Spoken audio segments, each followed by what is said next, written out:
Hi, ഇന്നുണ്ടാക്കാൻ പോകുന്നത് ഒരു cute ഗിഫ്റ്റാണ്. അപ്പോൾ അതിന് വേണ്ടിയിട്ട് ഒരു A4-ൽ ഇതുപോലെ വരച്ചെടുത്തിട്ടുണ്ട്. ഇതിൻ്റെ അളവും കാര്യങ്ങളൊക്കെ ഞാൻ കൊടുത്തിട്ടുണ്ട്, അത് ശ്രദ്ധിച്ച് ചെയ്യുക. എന്നിട്ട് ഇതിൻ്റെ 4 സൈഡിലും ഇതുപോലെ വരുന്ന ഷേപ്പ് അങ്ങ് കട്ട് ചെയ്ത് കളയണം. ആ സ്ക്വയർ ഭാഗം അങ്ങ് കട്ട് ചെയ്ത് കളയണം. അത് കട്ട് ചെയ്തതിന് ശേഷം 4 ഭാഗത്തും കട്ട് ചെയ്ത് കളയണം കേട്ടോ. അപ്പോൾ അത് കഴിഞ്ഞിട്ട് അടുത്തത് ചെയ്യേണ്ടത് ഇതിൽ വരച്ചതുപോലെ വരച്ചിട്ട് കട്ട് ചെയ്ത് കളയണം. ഞാൻ ഇതിൽ വരച്ചതുപോലെ എന്ന് പറയാൻ കാരണം ഞാൻ പറഞ്ഞു കഴിഞ്ഞാൽ ഇനി കൺഫ്യൂഷൻ ആവണ്ടെന്ന് വിചാരിച്ചിട്ടാണ്. അപ്പോൾ ഇതിൽ കാണുന്ന പോലെ തന്നെ സൂക്ഷിച്ച് ചെയ്താൽ മതി കേട്ടോ. ഇനി മനസ്സിലായിട്ടില്ല എന്നുണ്ടെങ്കിൽ ഒന്ന് ബാക്ക് അടിച്ച് നോക്കിയാൽ മതി. അപ്പോൾ ഇതുപോലെ 2 ഓപ്പോസിറ്റുള്ള സൈഡിലും ഞാൻ കട്ട് ചെയ്തെടുത്തിട്ടുണ്ട്. 2 സൈഡ് മാത്രം മതി കേട്ടോ.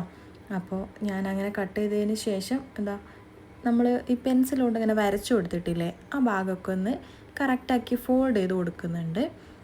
എല്ലാ സൈഡിലും അതുപോലെ തന്നെ ചെയ്തെടുക്കുന്നുണ്ട് കേട്ടോ. അപ്പോൾ ഇത് മടക്കാൻ നേരത്ത് നല്ല ഈസി ആയിട്ട് പറ്റും. ഇതിപ്പോൾ ഇങ്ങനെ കണ്ടപ്പോൾ തന്നെ നമുക്ക് മനസ്സിലായിട്ടുണ്ടാവും, ഇത് നമുക്ക് ഒരു 3D ഫ്രെയിം ഉണ്ടാക്കാൻ വേണ്ടിയിട്ടാണ്. അപ്പോൾ അതിന് വേണ്ടിയിട്ടാണ് ഉണ്ടാക്കുന്നത്. അപ്പോൾ അത്രയും ചെറുതാണ്, കണ്ടാൽ തന്നെ അറിയാലോ, നല്ല ക്യൂട്ടായിരിക്കും ഉണ്ടായി കഴിയുമ്പോൾ. അപ്പോൾ ഇതുപോലെ മടക്കി കൊടുത്തതിന് ശേഷം ഫൈനലായിട്ട് ഇത് കിട്ടുന്നത് ഇങ്ങനെയാണ് കേട്ടോ. അപ്പോൾ അതിന് ശേഷം ഞാനിതാ ഉള്ളിലേക്ക് മടക്കി കൊടുക്കുന്നുണ്ട്. ഉള്ളിലേക്ക് മടക്കി കൊടുക്കുമ്പോൾ തന്നെ നമുക്ക് ഒരു കുഞ്ഞ് ഫ്രെയിം കിട്ടിയില്ലേ. എന്നിട്ട് ഇത് പശ വെച്ച് ഒട്ടിച്ചു കൊടുക്കുകയാണ് ഞാൻ ചെയ്തത്. അപ്പോൾ ഒന്നുകൂടി പെർഫെക്റ്റ് ആയിട്ട് കിട്ടും.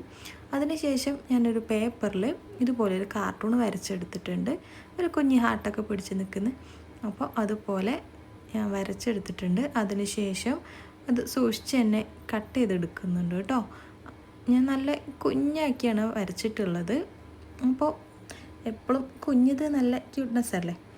അപ്പോൾ ക്യൂട്ടായിട്ടുള്ള സാധനങ്ങളാണല്ലോ ഞാൻ ഉണ്ടാക്കുന്നത്. അതുകൊണ്ട് അത് കട്ട് ചെയ്തതിന് ശേഷം ഒരു പേപ്പർ ഇതുപോലെ എടുത്തതിന് ശേഷം ഞാൻ അങ്ങോട്ടും ഇങ്ങോട്ടും മടക്കി കൊടുത്ത് ഇതുപോലെ എടുക്കുന്നുണ്ട് കേട്ടോ. നിങ്ങൾക്ക് കാണുമ്പോൾ ശരിക്കും മനസ്സിലാവുന്നുണ്ട് എന്ന് വിചാരിക്കുന്നു.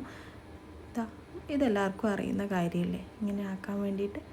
അപ്പോൾ അങ്ങനെ മടക്കി എടുത്തിട്ടുണ്ട്.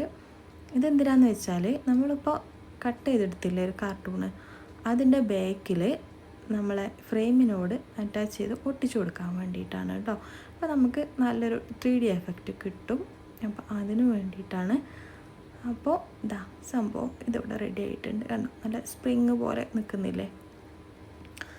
അത് ഇതുപോലെ ഈ കാർട്ടൂൺ അതിലേക്ക് ഒട്ടിച്ചു കൊടുക്കുക, എന്നിട്ട് ഫ്രെയിമിലേക്ക് ഡയറക്റ്റായിട്ട് ഒട്ടിച്ചു കൊടുക്കുക. അത്രയേ ഉള്ളൂ പരിപാടി. അപ്പോൾ ഇഷ്ടപ്പെട്ട എല്ലാവരും ലൈക്ക്, ഷെയർ ആൻഡ് സബ്സ്ക്രൈബ്.